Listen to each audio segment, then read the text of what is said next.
All right, guys, so part 3 of this, we're going to get into the details. It actually ties back to Corvette stuff. It makes the analogy real simple, those of you who are Vet Titans people, or those of you who are crypto people. We can relate this both ways.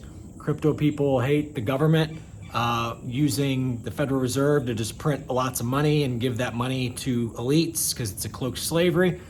Corvette people, a lot of the people in the Vet Titans group joined the Vet Titans group because there were different aspects about the C8 Corvettes that they didn't like.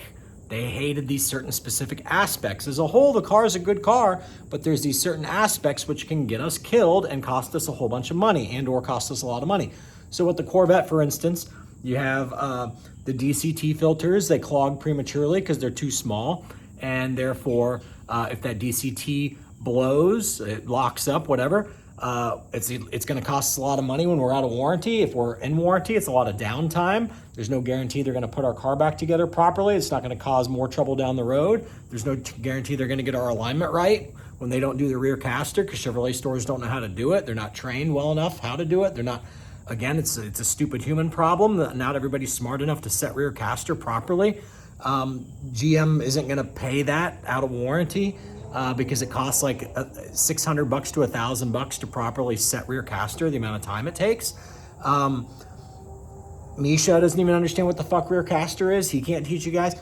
So the problem is, the problem solving process, I should say, step 1 to the problem solving process, and I mentioned this in other videos, when I was a kid and I'm in grade school and they're like, step 1 to the problem solving process is identify the problem.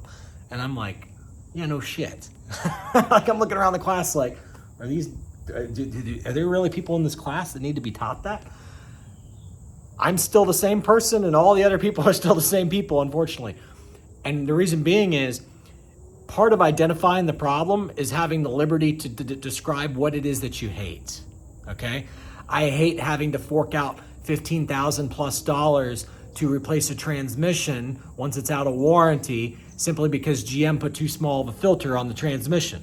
I hate the idea of spinning off the road when I'm in the mountains, in the woods, and spinning off the cliff into the trees because my transmission blows while I'm in a high-speed turn.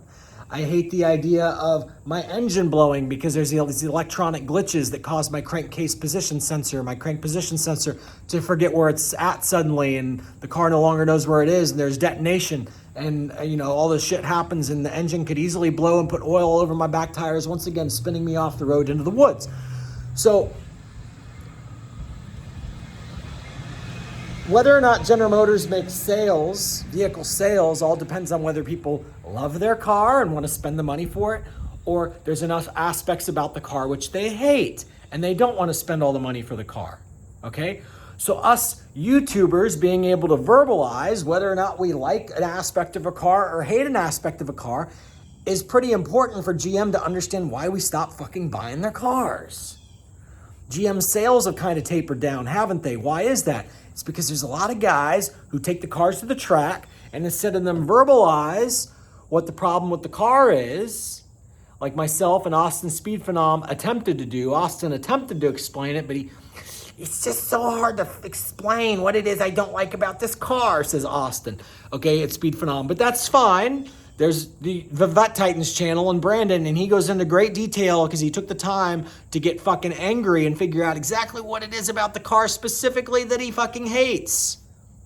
What is it about the car that caused Austin to sell the Z06? You can say, oh, overall he loved the car. The fact of the matter is he fucking sold it, which puts another one on the market and causes people to say, well, wait a second. He still owns his McLarens. He still owns his Fords. He still owns this. Why did he get rid of the Corvette so quickly? As soon as that 6 months was up, he's selling that fucking car. What was it? You can candy coat it all day long. I don't hate the car. I don't hate the car. I don't hate the car. You sold it. It adds another car to the market. So if you're General Motors, you need to know what is it about the car that people hate. If you're the U.S. government and people are trying to boycott the Federal Reserve, you better try to figure out what is it exactly about this Federal Reserve that people hate. Now, don't get me wrong. General Motors, and especially the U.S. government, the Federal Reserve, and the billionaires benefiting from the Federal Reserve, and all these people, the royal families across the world who are benefiting from this shit, they want to try to put words in your mouth and say, the problem is the Federal Reserve is centralized and here's decentralized and that fixes it. No, it doesn't actually fix it. That's them diverting you to La La Land, but neither here nor there. It's not the actual root problem, okay? Because you can have a centralized currency that doesn't behave as the Federal Reserve, and it works just fine. You can also have a decentralized currency that works just like the Federal Reserve, and now you're back to square one where you're complaining about the same fucking problem you had at step one. So the problem is, okay, if people aren't allowed to explain what it is that they hate, that's illegal. That's hate speech. And for those of you low IQ motherfuckers out there who are like, so wait a second, are you saying that people should be allowed to say that they hate this guy over here simply because he belongs to that race? If people want to embarrass themselves as a racist, okay, let them identify themselves as a racist as long as they don't become violent with the guy or not hire the guy or treat the guy unfairly in some way or another that he can prove in a courtroom.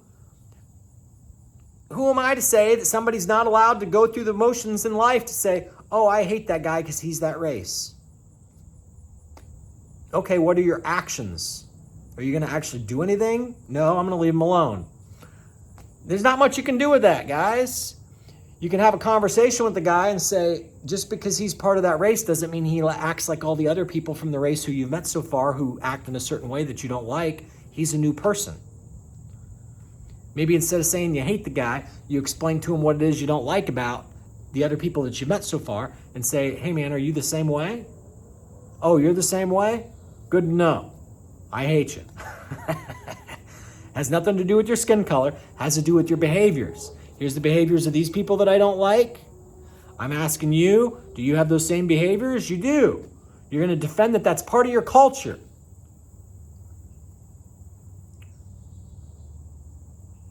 I'm not going to repeat that because that makes me a racist. If I take what you just said and say it's part of their culture that they all act this way, and I believe what you just said is true, I'm now the racist. So I'm not going to repeat that. That's another Trojan horse Jedi mind trick that you don't want to fall for. I'm not going to repeat that. Instead, what I'm going to do is I'm going to say, not everybody from your race is as fucking stupid as you and those people over there. There are some smart ones. The rest of you can fucking have fun in prison for all I fucking care. Because there's an attribute about you which we don't like. So when everybody's like, 90% of this race ends up in prison. Did they all commit the same fucking crime that landed them in prison?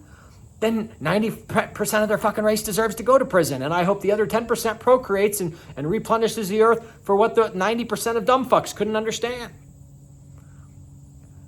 Hate is necessary to solve the problem because step one of the problem solving process is identify the problem, identify the things which you hate. We're going to end that video right there because we don't need to keep repeating everything as if you guys all have a IQ of 60 or Down syndrome or whatever it is. Because here's what it boils down to. If you do, you do. If you don't, you don't. Watch the fucking video again, you low IQ pieces of shit. Have a great day. I'm so sick of how fucking stupid you guys are. See ya.